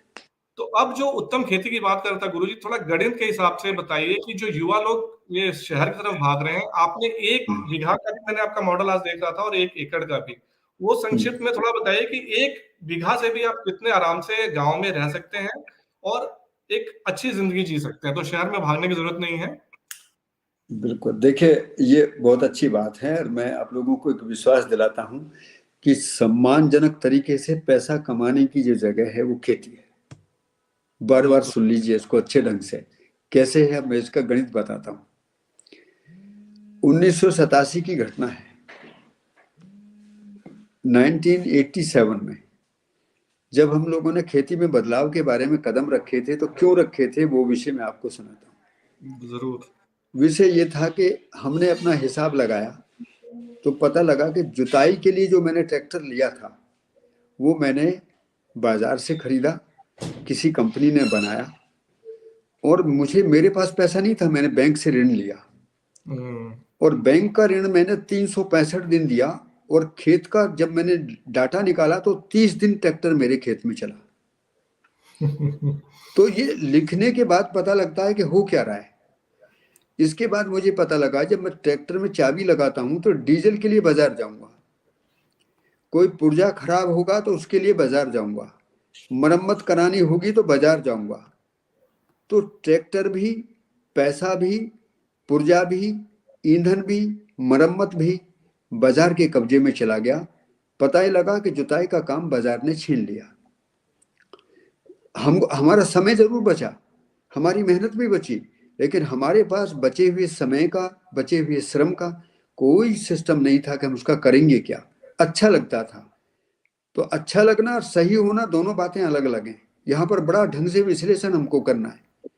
दूसरा, पता लगा कि सिंचाई के लिए जो भी मैंने मशीन का इस्तेमाल किया, उसका ईंधन, पुर्जा, मरम्मत सब बाजार से, सिंचाई का काम बाजार में चला गया। हमने बटन दबाया और जमीन का पानी बाहर निकाल दिया। हमको कोई हमने कोई ये ध्यान ही नहीं दिया कि हमने मिट्टी की व्यवस्था भी है या हमारी धरती कोई व्यवस्था है। तीसरा गंभीर बात थी कि रासायनिक खाद हम सारे बाजार से खरीदते हैं, हम्म। दवाइयां हम बाजार से खरीदते हैं, बीज हम बाजार से खरीदते हैं। तो सवाल मेरे अंदर ये पहले उठा कि कि जब सारी चीजें बाजार की हैं तो मैं तो बाजार की कठपुतली हूं। बिल्कुल। मैं किसान कहाँ हूं, हम्म। मैं बाजार की कठपुतली हूं। तो मैंने बाजार की कठपुतली नहीं बनना है ये संकल्प लिया। मैं बाजार का विरोधी नहीं हूं, बिल्कुल। पर जो बाजार शोषण के लिए काम करता हो वो बाजार किस काम का। इसके बाद में दूसरा काम कि जब मैं अपने उत्पादन को बेचने गया, मैं फिर बाजार पहुंच गया। तो मेरी कीमत किसने लगाई, फिर बाजार ने लगाई। तो मेरे उत्पादन के बेचने की जगह भी बाजार है और मेरी कीमत लगाने का अधिकार भी बाजार के पास है। मैं यहां भी परावलंबी था। तीसरी बात, जब मैं उत्पादन के प्रसंस्कृत पदार्थ लेने गया, मैंने अपने गेहूं का ही बिस्कुट लेने गया, तो वो बिस्कुट भी बाजार ने बनाया और उसकी कीमत भी बाजार ने रखी। और देखिए बड़ी दुविधा की बात है, जब किसान का कच्चा माल खरीदा तो MSP, minimum support price, standard क्या है, मिनिमम। और जब मैं बिस्कुट लेने गया तो उसका रेट क्या था, मैक्सिमम रिटेल प्राइस। तो जब मैं ही उत्पादक हूं तो मुझे मिनिमम, और जब मैं ही कंज्यूमर हूं तो मुझे मैक्सिमम। तो मुझे जो पैसा मेरे हाथ में आया वो मैक्सिमम के चक्कर में चला गया, और जो उत्पादन था वो मेरा मिनिमम के चक्कर में लूट गया। ये खेल है व्यापार का। क्या करेंगे इस व्यापार के खेल में। क्या कभी किसान कभी मालदार होगा, किसान के कर्जे नहीं दूर होंगे। इस समय इस देश के राजनीतिक लोगों को, सामाजिक लोगों को, व्यापारिक लोगों को, किसानों को, बुद्धिजीवी वर्ग को सोचने की जरूरत है कि यदि हम उत्पादक को ही शोषित कर देंगे, शुष्क कर देंगे, शोषण कर लेंगे, तो देश कौन सी आर्थिक तरक्की करेगा। 70% खेती से जुड़े हुए लोगों को यदि हम कर्जे में फांस देंगे, उनको गरीब बनाएंगे, तो कब तक ये सरकारें अनुदान के बोझ पर चलेंगी। क्या हो सकता है। इस समय करवट लेने की जरूरत है। हमको कृषि आधारित अर्थव्यवस्था को उभारने की जरूरत है। इस बात के लिए बार बार आवाज हो रही है, डाइवर्सिफिकेशन को लेकर, नेचुरल फार्मिंग को लेकर। ये केवल स्वास्थ्य के मुद्दे नहीं हैं, ये मुद्दे इकोनॉमिक्स के हैं।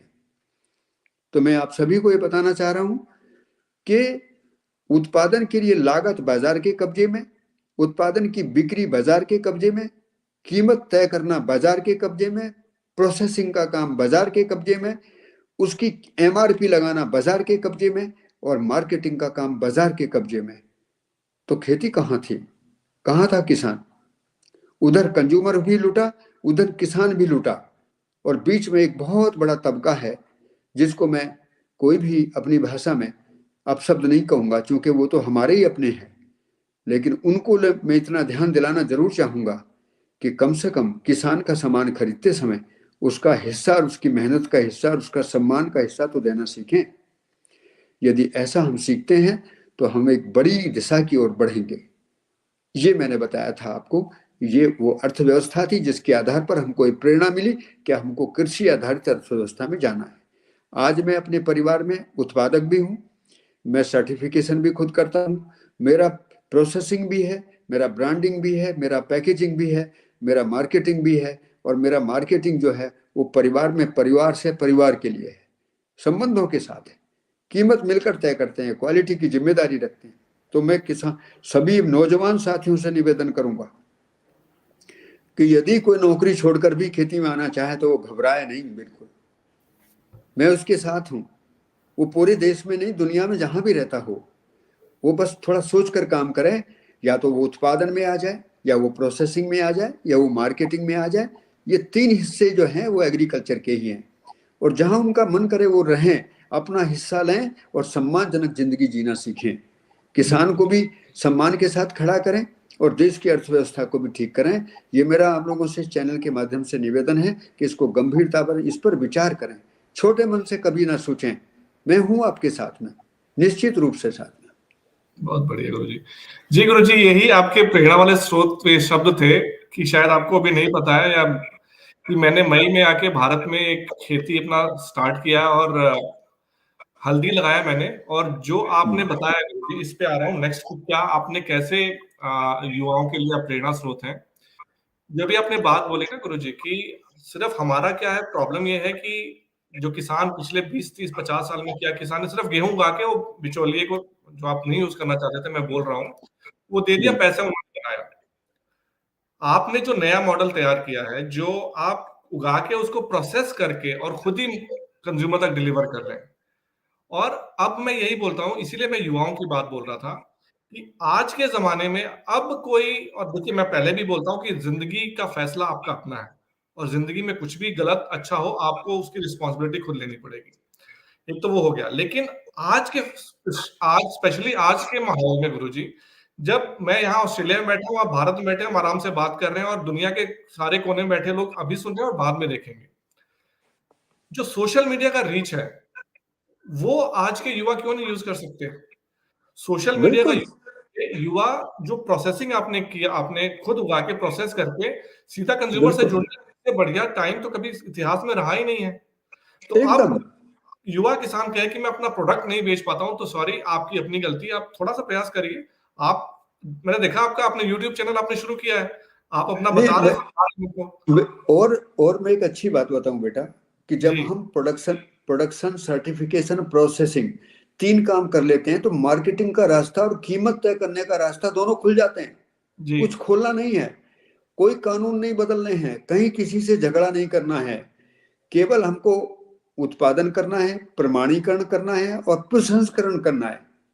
यदि तीनों काम हम करते हैं तो मार्केटिंग का रास्ता खुल जाता है अपने आप, कोई समस्या नहीं है मार्केटिंग की। जी बिल्कुल। और मैं यही कहता हूँ डॉक्टर साहब कि जैसे हम, आपके यूट्यूब चैनल है, मैं लोगों को बोलता हूँ कि आप फैमिली फार्मर तभी बनाओ जब आप उस किसान के घर में जाके उसके साथ एक दिन बिता सकते हो। जो आपने बात बोली ना कि बिल, पूरा दिन आपने बिल, बिताया वहां पे, आप देखो कि बिल्कुल कैसे किसानी होती है, आप समझो तो सही, जुड़ो सही ना। जब बिल्कुल आप, बिल्कुल और जब मैं, देखिए मैं यही मॉडल तैयार करने की कोशिश कर रहा हूँ गुरु जी, की वहां पे मैं लोगों को आके देखो आप, और उसके बाद से जो बिल्कुल प्राइसिंग का मैं बोलता हूँ, लोग पैसा देने को तैयार है, आप उसको सही माल तो दो, आप विश्वास तो बनाओ। आपका जो खाने से अगर बंदे की का स्वास्थ्य अच्छा होगा तो लोग खुशी खुशी देंगे। लेकिन हमारा एक जो गड़बड़ हो रहा है सिस्टम की, वो दूसरा खराब कर रहा है, तो मैं क्यों, मतलब मैं क्यों अच्छा करूं? भैया जो आपने बात बोली ना गुरुजी, वो स्पिरिचुअलिटी जब तक अंदर से अवेकन नहीं होगी ना, कि दूसरा जो कर रहा है वो अपना कर्म कर रहा है, मैं किसानी कर रहा हूं तो अपने खुशी के लिए, अपनी आत्मा के लिए, परमात्मा से जुड़न का एक एक तरीका है वो। तो मुझे लगता है कि लोग अवेयर हो रहे हैं, और उस पे मैं कहना चाहूंगा कि जो आपने गणित स्थापित किया है, कि जो प्रोडक्ट्स आप उगा रहे हैं उसको प्रोसेस कर रहे हैं और उसको मार्केट डायरेक्ट कर रहे हैं, तो उस पे आना चाहूंगा। जो आपका वो एफसीओ बोलते हैं गुरुजी, फूड का क्या होता है वो, जो आप एक संस्था बनाते हैं और जो लोगों को, किसानों को जोड़ते हैं, तो हाँ, उसको। मैं उसमें उसमें नौजवान साथियों को बताना चाहूंगा। आवाज तो मेरी ठीक जा रही है? बिल्कुल अच्छी आ रही है। हाँ, तो मैं नौजवान साथियों को एक दूसरी बात बताऊंगा कि भारत सरकार ने एक और नया विकल्प दिया है कि अब हम अकेले अकेले दौड़ेंगे तो ना तो प्रोसेसिंग कर सकते, तो फिर क्या करें? फार्मर प्रोड्यूसर ऑर्गेनाइजेशन बनाएं। हम्म। इसके 2 विकल्प हैं, सहकारिता के साथ बना सकते हैं और कंपनी अधिनियम के साथ भी बना सकते हैं। आप जो भी अच्छा समझे उसमें करिए, 100 200 500 किसानों को साथ में जोड़कर यदि हम ऑर्गेनिक प्रोडक्शन, उसका सर्टिफिकेशन, उसका प्रोसेसिंग, ब्रांडिंग, पैकेजिंग करते हैं, तो मैंने ये देखा है बेटा कि यदि 100 किसान उत्पादक हैं और 1000 हमारे पास में उपभोक्ता परिवार हैं, तो दोनों के बीच में 2 करोड़ से लेकर 5 करोड़ तक का ट्रांजैक्शन हो जाता है। अच्छा। तो एक बहुत बड़ा स्केल है यस। काम करने का, और जिसमें बड़ा सम्मानजनक पैसा है। कहीं छीन झपट मत करिए, कंज्यूमर के साथ मिलकर रेट तय करिए, हम्म। बिल्कुल जैसे कहते हैं ना, ट्रांसपेरेंसी के साथ में। इकोनॉमी सस्टेनेबिलिटी के साथ में भी और ट्रांसपेरेंसी के साथ में भी चीजें पैदा होती रहेंगी, आप उनको बेचते रहेंगे, वो उसका कंज्यूम करते रहेंगे। केवल क्या है, हमको अपनी दृष्टि बदलनी है। हमने यदि दृष्टि लाभ की रखी तो हम एक दूसरे की जेब काटते रहेंगे।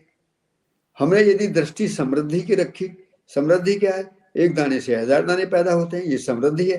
हम्म। लाभ क्या है? कम देकर ज्यादा लेना लाभ है। यदि कम देकर ज्यादा लेने में रहेंगे तो कभी रिश्ते नहीं बनेंगे, चाहे फैमिली फार्मर कहो, चाहे फैमिली फ्रेंड कहो, लेकिन काम तो जेब काटने का ही होगा। तो इन चीजों को इसमें, और इसमें मैं ये भी कह रहा हूं कि ये कोई आध्यात्मिकता की बात नहीं है, ये संबंधों की बात है। यदि हम मित्र कहें और मित्रता, नेट फिर से रुक गया आपका।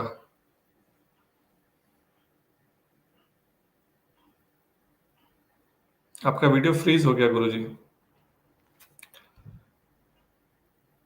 दोस्तों आप लोग क्वेश्चन पूछ सकते हैं। आप लोगों को फिर से शायद नेटवर्क या मेरा एंड पे खराब है या डॉक्टर साहब के एंड पे, आई डोंट नो। आप लोग प्लीज कमेंट करें कि मेरी आवाज आ रही है कि डॉक्टर साहब की आवाज आ रही है। और प्लीज अपने क्वेश्चंस पूछें, क्योंकि अभी क्वेश्चंस मैं पूछूंगा, क्योंकि ये गुरुजी को बड़े टाइम से मैं पीछे पड़ा हुआ था।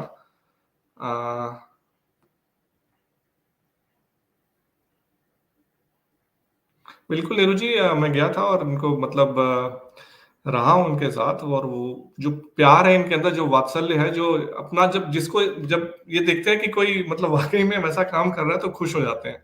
मैंने देखा है, इनसे काफी बातें हुई थी उस टाइम पे, क्योंकि इनका सपना है एक तरह से कि भारत को हम कहाँ पे लेके जाना चाहते हैं। तो वही है हमारी कोशिश दोस्तों, कि हम भारत को कहाँ लेके जाना चाहते हैं। देखिए, मैं 2-3 कंट्रीज में रहा हूँ बाहर, और हर देश में अपनी एक समस्याएं हैं, और हर देश उस समस्या से कैसे जूझने के लिए, कैसे बाहर आने की कोशिश करता है, वो ज्यादा इंपॉर्टेंट मुझे लगता है। और उसमें मुझे अभी जो माहौल दिखता है कि वाकई में कोशिश हो रही है, लेकिन हमारे को एज अ समाज, हमारा कॉन्शियस जो क्या जो क्या बोलते हैं उसको, इकट्ठे होकर जो हमें कॉन्शियसनेस अपना बढ़ाना है पूरे समाज का, वो ज्यादा जरूरी है। और वो सबसे ज्यादा जरूरी है कि, और देखिए, जो अच्छा काम कर रहा है उसको अच्छा बोलिए, जो खराब कर रहा है उसको पॉइंट आउट करें, उसकी नीतियों पे, उसकी बात पे, और बाकी देश को कहां पे लेके हम जाना चाहते हैं ये हम डिसाइड करेंगे। जब तक समाज मुखर नहीं होता है ना, ऊपर कुछ नहीं होता है। आपको यही मैं बोल रहा था कि जब तक दूसरों के बारे में सोचने से पहले हम अपने आप को देखें कि हम कैसे कर रहे हैं, और हम समाज के लिए एक मॉडल बन रहे हैं कि नहीं। हमें खुद भगवान ने, अगेन मैं बोलता हूँ कि जब ग्रेटिट्यूड जर्नलिंग में मैं बोलता हूँ ना कि आप लिखिए कि आपके पास क्या है। हमारे पास जो चीजें हैं, जो हम लोग इस टाइम, जितने भी हमारे दर्शक देख रहे हैं, 99% दुनिया में लोगों के पास नहीं है दोस्तों, मान के चलिए इस बात को। लेकिन हम सिर्फ अपनी परेशानियां, अपने मानसिक तनाव में जीते रहते हैं, बजाय इसके कि जो अच्छाइयां भगवान ने दे रखी हैं उस पर फोकस करके आप दूसरों की हेल्प करें। देखिए समाज कैसे आगे बढ़ता है। कोशिश कर रहा हूँ दोस्तों कि आपको ऐसे महानुभावों से, ऐसे महान शख्सियत से मैं इंट्रोड्यूस कराया करूं, जो वाकई में समाज को बदलने की बात है दोस्तों। देश तो तब बदलेगा जब पहले समाज बदलेगा, जब हम बदलेंगे तब समाज बदलेगा। तो डॉक्टर साहब शायद उनका नेटवर्क खत्म हो गया, ओ मुझे लगता है उनका, वो बोल रहे थे कि 76% बैटरी है शो स्टार्ट होने से पहले। तो मुझे लगता है कि शायद उनका बैटरी जो है डेड हो गई है, तो दोबारा रिचार्ज करेंगे वो, तो दोबारा जुड़ेंगे जरूर वो। तो दोस्तों आप लोग सवाल पूछिए। एक तो टेरेस गार्डनिंग का सवाल आया था, वो मैंने खुद ही पूछना था, टेरेस गार्डनिंग में लिए कैसे कर सकते हैं। और बाकी देवेंद्र जी, आपका भी सवाल मैंने पूछना है कि कैसे, आपने कहा था कि कैसे खाद देना है उसको, मैंने क्वेश्चन पढ़ा था आपका, और देसी सीड्स कैसे पहचाने जाए। अभी जुड़ते हैं तो मैं बात करता हूँ डॉक्टर साहब से। मेरी आवाज तो, हाँ, उन्हीं का मुझे लगता है फोन डेड हो गया उनका एक्चुअली। यस, उनका फोन डेड हो गया, कनेक्शन कट गया उनका, डॉक्टर साहब का, तो अभी जुड़ेंगे फिर से। तो दोस्तों देखिए, ये माइक्रोबायोम मंथ सीरीज में सैटरडे वाला जो शनिवार का प्रोग्राम है, तो इसमें ये खेती का इसलिए मैं लेकर आता हूं कि पीछे आए थे ना डॉक्टर प्रभाकर राव भी आए थे, हरियाली वाले, तो उनका देसी सीड का जबरदस्त काम है। तो यही चीजें हैं दोस्तों कि जब तक हम खेती, अपना जो हमारा पारंपरिक खेती, वो सस्टेनेबल ऑर्गेनिक फार्मिंग ही तो है, लेकिन हम उस चक्र में फंस गए कि हमें लगा कि केमिकल से ज्यादा उत्पादन हो रहा है। हाँ, ज्यादा तो हो रहा है, बीमारियां ज्यादा हो रही हैं, और अल्टीमेटली वही है ना कि जो शिकार हम मार्केट के किसान बन गए हमारे। अपना बीज नहीं है, बाहर से आपको केमिकल्स लेके खाद डालना है, फिर बाहर से लाके आपको हर्बिसाइड, पेस्टिसाइड डालना है, फिर मार्केट में आपने बेचना है। तो आप तो, वाकई बात है ना, आप कठपुतली बन के जी रहे हैं। आप किसान कहाँ से रहे? किसान तो वो हुआ ना जो सब कुछ अपनी मर्जी से उगाए, अपने मर्जी से अपने खेत में से सब कुछ उगाए, बिना कि बाहर डिपेंडेंस है किसी के। सो दोस्तों, मैं आप थोड़ा सा रुकिए आप लोग, मैं डॉक्टर साहब को फोन करता हूँ कि मैं,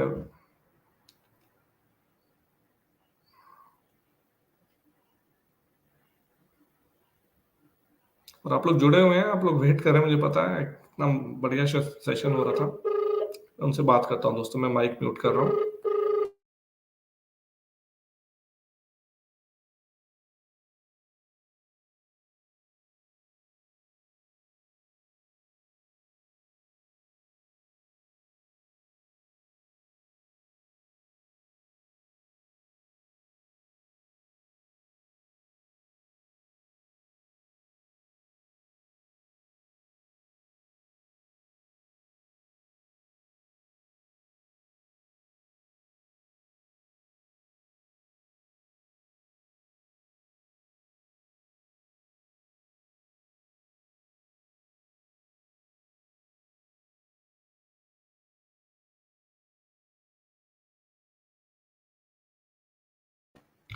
जी दोस्तों, एक्चुअली उनका कनेक्शन बात होगी डॉक्टर साहब से।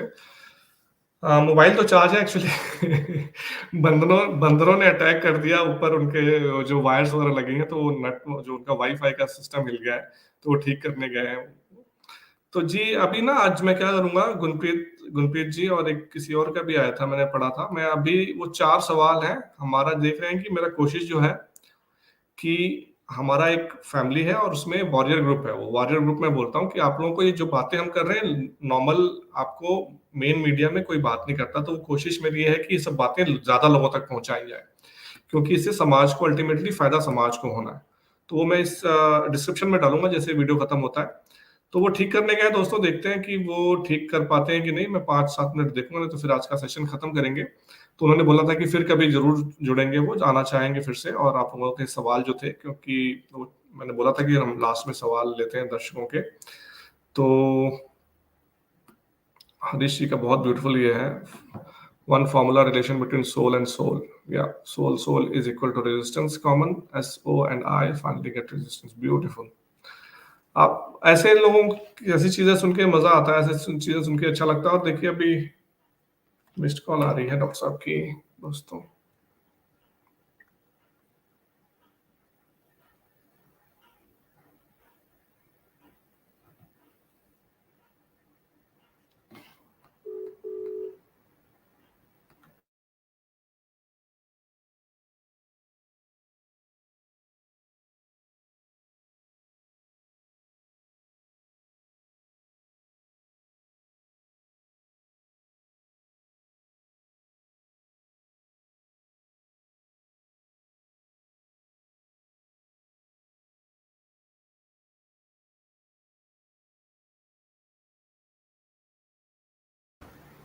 जी देखिए, आप बोले ना नीरू जी, तो यही मेरी कोशिश है कि अब फैमिली जो अपना व्हाट्सएप ग्रुप भी है, उसमें भी यही मेरी कोशिश रहती है कि हम एक फैमिली की तरह से जुड़े रहें।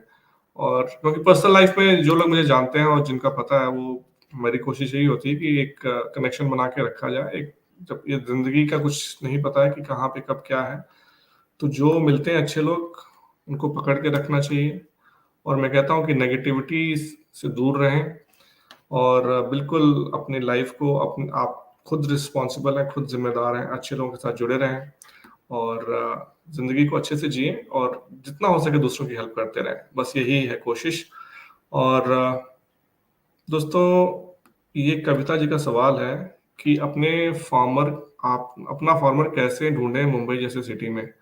आप जाके देखिएगा, आपको बहुत हैरानी होगी कविता जी। मैं आपको अभी बता रहा हूँ, एक रफ एस्टिमेट बता रहा हूँ। मुंबई में आपको लगता है ना, क्योंकि हम वो उस चीज पे हम सोचना नहीं चाहते हैं। मैं आपको रफ एस्टिमेट बोल रहा हूँ कि आज की डेट में कम से कम मुंबई में 5 से 10 हजार लोग ऑर्गेनिक फार्मिंग खुद का कर रहे होंगे, शहर के आसपास के इलाकों में जाके। और कम से कम 20-30 हजार लोग ऐसे होंगे जो ऑर्गेनिक अपने घरों में उगा रहे हैं आज की डेट में। मैं पता नहीं, रफ एस्टिमेट बोल रहा हूँ, पर ऑर्गेनिक फार्मर के साथ तो एटलीस्ट 10-20 हजार लोग जुड़े होंगे, एटलीस्ट मैं बोल रहा हूँ। तो वो आपको खुद ही रिसोर्सफुल होना पड़ेगा। और मैंने अपने ग्रुप में यही बात बोलता हूँ कि अगर नहीं भी हो पाता ना ऑर्गेनिक, कोई जरूरी नहीं है कि आपको उसको, वही जो बोलते हैं ना, खाने को अभिमंत्रित करके भी करें, तो भी उसमें उसकी नेगेटिविटी बहुत कुछ चली जाती है। तो घर में एक चीज उगाएं। हम फर्मेंटेशन पे मैं बहुत बात करता हूँ, फर्मेंटेशन करें एक दो चीजों का, देखें, उससे बहुत स्वास्थ्य का फर्क पड़ जाता है। तो वो रिसोर्सफुल तो आपको होना पड़ेगा। मुंबई में आप, अभी मैंने टीचर का एग्जांपल देता हूँ कि टीचर वो दिल्ली में है, वो खुद अपना उन्होंने दिल्ली शहर से 5-10 किलोमीटर दूर अपना उन्होंने एक ऑर्गेनिक छोटा सा फार्म लिया, 1 एकड़ का। आज की डेट में शायद 10 एकड़ का उगा रही है वो खुद ही। आ गए डॉक्टर साहब। ऐसे ही पुणे में एक है जो घर में गाय रख के बैठे हुए हैं। जी ठीक है, ठीक आइए, वेलकम बैक। Thank you. है। तो ठीक है। तो हम कुछ बात कर रहे थे गुरुजी, कुछ एक दो इंपॉर्टेंट पॉइंट्स मैं आपका जानना चाहूंगा। जब जी भारत में हरित क्रांति आई थी, पिछले हमारे शो में एक आए थे डॉक्टर प्रभाकर राव जी, जो स्वामीनाथन जी जो थे, जो भारत में हरित क्रांति के काफी जी बड़े वो जी रखते जी हैं। जी, बिल्कुल तो बिल्कुल। उन्होंने काम किया था, तो उन्होंने बोला कि मैं मानता हूँ इस बात को कि हरित क्रांति उस टाइम पे जरूरी था। कई भुखमरी से लोगों हाँ, को बचाया हरित क्रांति ने उस टाइम पे, बिल्कुल शायद। लेकिन बिल्कुल। आप जैसे लोग जो हैं, वो 87 से आपने बोला, और 97 में आपने ऑर्गेनिक फार्मिंग शुरू कर दी। तो ये आपको 97 में आपको आ गया था कि ऑर्गेनिक फार्मिंग ही वे फॉरवर्ड है, जो लोगों को अब धीरे धीरे समझ में आ रहा है। जो सस्टेनेबिलिटी का जो आपने मॉडल बिल्कुल तैयार किया कर दिया, तो अब आपको डॉक्टर साहब भविष्य क्या दिखता है आपको? अब जो कुछ हो रहा है, लोग अपने सेहत के लिए देखिए जागरूक हो रहे हैं, भविष्य देखिए कहाँ दिखता देखिए बेटा, हाँ देखिए बेटा, बहुत एक सुंदर बात है जो हमको समझनी है। है? जी। एक तो होता है कि हम परिस्थितियों से चलते हैं। तो आजादी के बाद में हमारे साथ सामने परिस्थितियां थी। ना हमारे पास में कृषि तंत्र था, ना हमारे पास कोई विपणन प्रणाली ठीक थी, ना हमारे पास में कृषि का कोई अंतर्राष्ट्रीय स्वरूप था, ना हमारी अंतर्राष्ट्रीय पहचान थी, और देश में खाद्यान्न की कमी थी। तो उस समय वैज्ञानिकों ने कृषि अनुसंधान के जरिए पूरे देश में दुनिया की बातों को सीख समझकर जो काम किया, वो बड़ा सम्मानजनक काम है और बड़ा मेहनत का काम है। बिल्कुल। लेकिन आज की परिस्थितियां बदलने की हैं। आज हम परिस्थितियों से ना चलें, बल्कि आज हम जो चुनौतियां हैं उनके विकल्प के रूप में व्यवस्था को समझें। अब ये गलती क्या हो रही है, देर क्यों हो रही है? उसका कारण ये है कि कृषि अनुसंधान, कृषि नीति, कृषि शोध, तकनीकी, विज्ञान, प्रौद्योगिकी, राज्य सरकारें, केंद्र सरकारें, ये एक समन्वित तंत्र है। ये सबकी मानसिकता में ये बात चली जाए कि प्रकृति की उत्पादन व्यवस्था एक दाने से 1000 दाने पैदा करने की है। यदि ये बात इनकी इनके मैसेज में चली जाए तो एक बड़ा काम हो जाएगा। अब ये मेरे अकेले के बस की तो था नहीं, मुझे तो लंबा समय लग गया इस काम में। अब जब आप जैसे लोग आए हैं और जो लोग सुन रहे हैं, वो सब चीज़ों में चर्चा होगी, तो जो क्रांति हमने जब की थी वही क्रांति अब हम दूसरे सिरे से करेंगे। तो क्रांतियां मिलकर होती हैं बेटा, और होंगी जरूर। तो जो भविष्य है वो उज्जवल भविष्य है। क्रांति प्राकृतिक व्यवस्था के साथ जीने के लिए होगी। मजबूरी में यदि आदमी नहीं करेगा तो पिटेगा, नुकसान उठाएगा। जी बेटा। बिल्कुल, तो अभी हम थोड़े से कुछ क्वेश्चंस ले लेते हैं संक्षिप्त में। कुछ लोग आपसे पूछना चाहते हैं जी कुछ बेटा। सवाल। तो एक जी सवाल ये है डॉक्टर साहब कि ये कह रहे हैं कि हाउ टू गेट ऑथेंटिक देसी सीड्स फॉर ग्रोइंग वेजिटेबल्स? असली हाँ। देसी बीज कैसे लगेगा? ये इनका इनका बड़ा वाजिब सवाल है कि ये जो सारा उत्पादन हम देखते हैं ये बीज सूत्र के अंदर ही रहता है। और बीज सूत्र में यदि देसीपन नहीं है या इंडिजीनियस नहीं है, लैंड रेसिस नहीं है, प्रकृति की व्यवस्था के साथ जुड़े हुए नहीं हैं, तो हम बहुत ज्यादा सफल नहीं होते हैं। तो इसका तरीका यह है कि भारत में अभी बहुत सारे ऐसे किसान हैं जिनके पास में बहुत सारे पुराने बीज हैं, अच्छे तरीके से काम कर रहे हैं। सब्जियों के बीज यहाँ पर खूब हैं, अनाज के बीज हैं, मिलेट्स हैं। और तो आप चिंता ना करें, कोई भी जब जिनको जरूरत पड़ेगी तो हम भी बहुत सारे लोगों के पते दे देंगे। भारत में खूब बीज है, बस काम करने की जरूरत है। जी, तो वो हाँ। लोगों का ये सवाल होता है डॉक्टर साहब कि कैसे ले सकते हैं वो सब बीज? क्योंकि लोग काफ़ी जागरूक हो गए हैं वैसे बीजों तो के लिए। उसका उसका एक तंत्र हम भी बना रहे हैं, और उसके अभी तंत्र में बंगलोर गया था पीछे, तो वहां भी बहुत सारे किसान समूह हैं जो देसी बीजों पर काम कर रहे हैं। तो उनके लिए अभी एक लिस्ट आउट करके हम आप लोगों को दे देंगे, और वो बहुत लोग बढ़िया। उनसे संपर्क करें, बीज लें और अपना काम करें।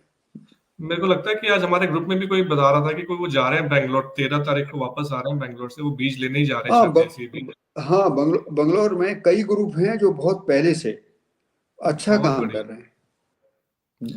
जी, ये एडवोकेट रविशंकर कुमार जी कह रहे हैं डॉक्टर त्यागी साहब का स्थान और संपर्क सूत्र क्या है? हमारे ये सुप्रीम कोर्ट के मैं लॉयर हैं। बढ़िया बढ़िया, मैं उनको प्रणाम करता हूँ। और मेरा जो स्थान है वो जनपद बुलंदशहर है, और उसमें तहसील स्याना के पास में मीठा गांव है। मैं खेत में ही रहता हूँ, किसान हूँ। आप आएंगे तो अच्छा लगेगा। ठीक जी, है। आया हूँ आपकी खेती आपके साथ एक दिन में सुबह की आप लगा रहे थे, उस टाइम जी पे था आपके साथ। ये देखिए यही मैं बोलता हूँ गुरुजी कि हम आपके जैसे लोग जुड़े हैं, मेरा अपना सौभाग्य है। मुझे लगता है कि कुछ अच्छे कर्म होंगे मेरे। नीरू पराशर जी, हम सब लोग फैमिली की तरह से एक-दूसरे को जानते हैं। जितने भी नाम मैं इसमें जुड़े हुए मैं हैं बेटा, मैं एक और बात कह दूं। ये जी, भारत में गुरु परंपरा रही है, लेकिन मैं ज्यादा उसमें विश्वास नहीं करता। मैं मित्र परंपरा में ज्यादा विश्वास करता हूँ, क्योंकि जी। मित्र की आयु नहीं होती। गुरु में छोटा बड़ा हो जाए, अब मित्र में तो आयु नहीं होती ना, छोटे बच्चे के साथ भी मित्रता हो जाती है। तो मित्र भाव के साथ आगे बढ़ेंगे, और ये कार्यक्रम सफल होगा, बिल्कुल आगे बढ़ेंगे। जी, मुझे तो आपसे गाइडेंस चाहिए होगी क्योंकि मैं उसमें खेती जैसे बताया मैंने स्टार्ट किया है, एक मॉडल मैं तैयार करना चाहता हूँ आपके हाँ मार्गदर्शन में कि वहाँ पे लोग देखें कि अगर मेरे जैसा बिल्कुल। जो किसान आज तक मैंने नहीं की गुरुजी, है ना, तो और ना मुझे पता है, मेरे मेरे पिताजी ने भी नहीं की और हाँ, शायद मेरे दादाजी ने की थी थोड़े टाइम के लिए, लेकिन मैंने कभी नहीं देखा है। लेकिन मेरा वही है जो आपने मैं बोला ना कि किसानी करने में जो मैंने मजा है एक वो। जी। मैंने मैंने मैंने एक सूत्र बताया था कि अब करके नहीं समझना है बल्कि समझ कर करना है, इसलिए अब पढ़े लिखों का नंबर आ गया है। जो हम्म। जो शिक्षित वर्ग है ना, समाज का जो प्रबुद्ध वर्ग है, मैं जी। अभी हमने देख रहे हैं चार्टर्ड अकाउंटेंट हैं और बड़े बड़े अच्छे वकील हैं, और उन लोगों की रुचि बन रही है। जो खेती कोई बड़ा विषय नहीं है, ये लोग तो बहुत दिमाग वाले लोग होते हैं, खेती को तो छोटा सा समझ की जरूरत है, काम हो जाएगा। हम्म। कोई बड़ी बात तो नहीं है। फिर तो मैं कर लूंगा गुरुजी, क्योंकि आपने जो बोला मैं भी चार्टर्ड अकाउंटेंट ही हूँ वैसे नहीं कैलिफोर्निया। नहीं, अरे ठीक बात है। तो ये देखिए जो मैं बोला था, निरूपा आशा जी बोल रही हैं कि बहुत सौभाग्यशाली हैं हम आपसे जुड़े, और कितने बड़े बड़े छुपे हुए ज्ञानी से हम आपकी हम हमको मिलवा रहे हैं। तो ये हमारा सौभाग्य, जैसा मैं बोल रहा था कि आप मैं ये। उनको प्रणाम करता हूँ, मैं प्रणाम करता हूँ। बिल्कुल ज्ञानी नहीं हूँ, ज्ञान साझा पूंजी है। जो बात मेरी है, वो जो मैंने आपसे कहा है वो आपको स्वीकार हुआ है, इसलिए आपको स्वीकार हुआ है तो ज्ञान आपके पास भी है। तो जी। इसके लिए जितना सौभाग्य आपका, उससे ज्यादा सौभाग्य मेरा भी है। तो मैं आपको हृदय से सम्मान करता हूँ। जी, ये अब कुछ सवाल आप खेती के बारे में आ रहे हैं गुरुजी, तो ये पूछ रहे हैं देवेंद्र कुमार जी की, जी। सब जब सब्जियां थोड़ी उग जाए तो क्या किसी खनिज तत्व की जरूरत होती है क्या?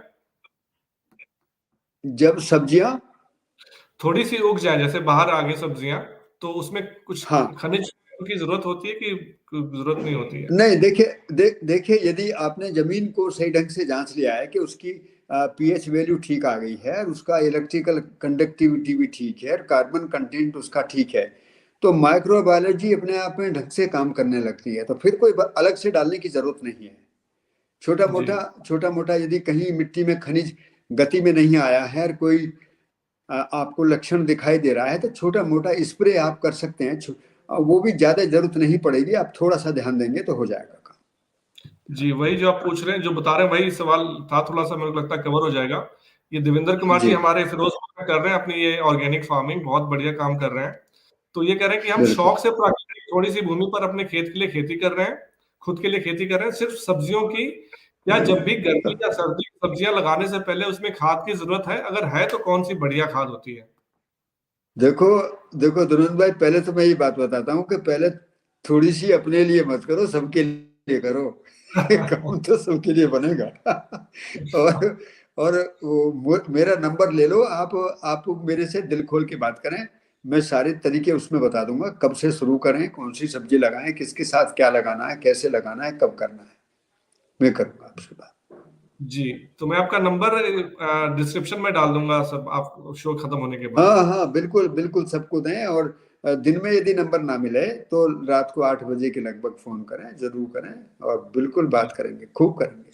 हम्म। ओमवीर सिंह जी कह रहे हैं कि मैं एक रिटायर्ड टीचर हूँ और अब ऑर्गेनिक फार्मर बन गया हूँ।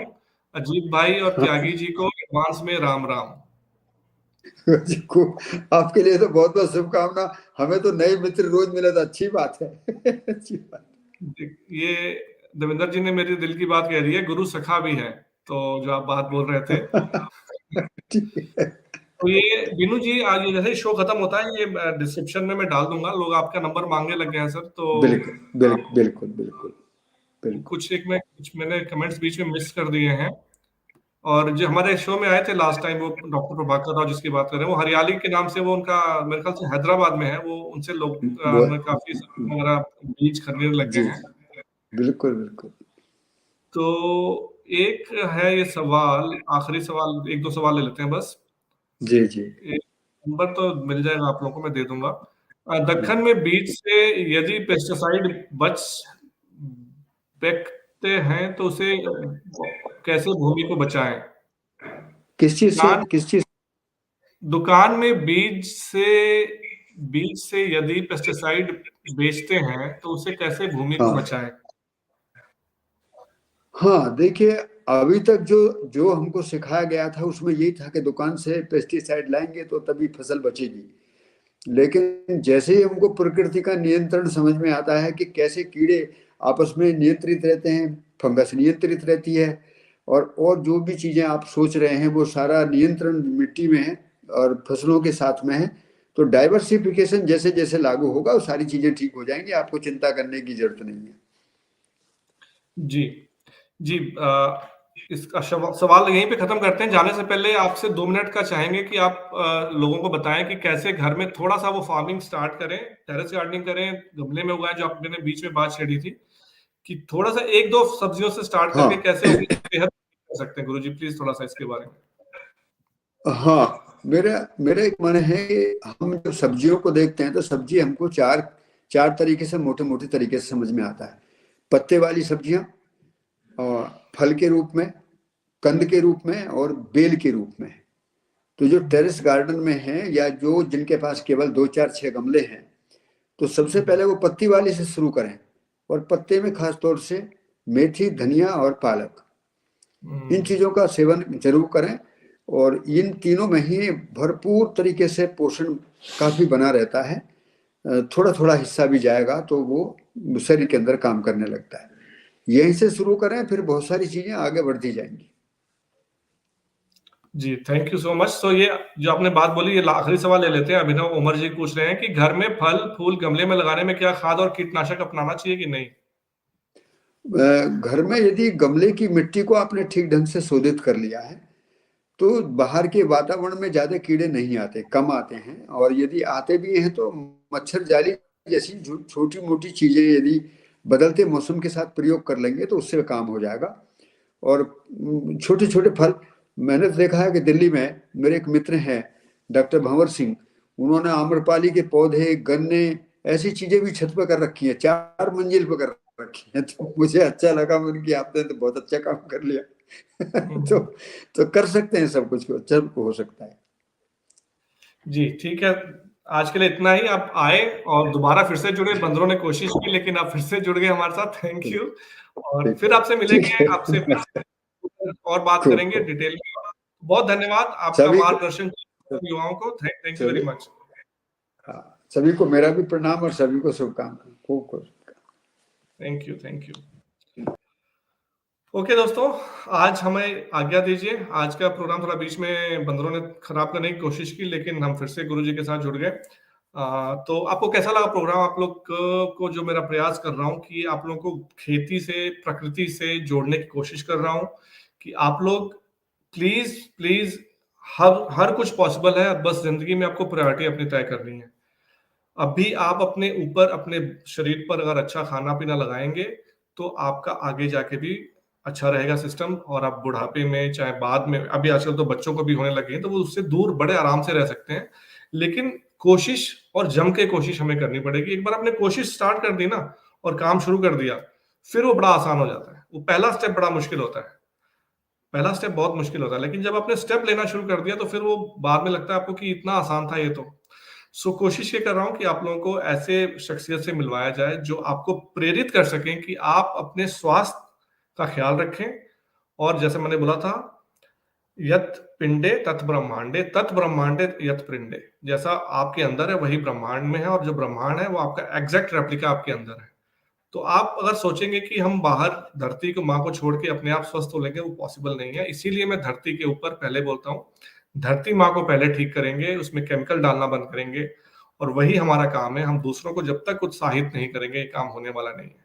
हम सबकी एक कलेक्टिव रिस्पॉन्सिबिलिटी है धरती माँ को लेके, सबकी कलेक्टिव रिस्पॉन्सिबिलिटी है। उसमें केमिकल जा रहा है तो हमारे भविष्य के बच्चों को, उसमें स्पर्म काउंट, एग काउंट कम हो रहा है, बच्चे आगे पैदा होने बहुत मुश्किल हो जाएंगे सबके लिए।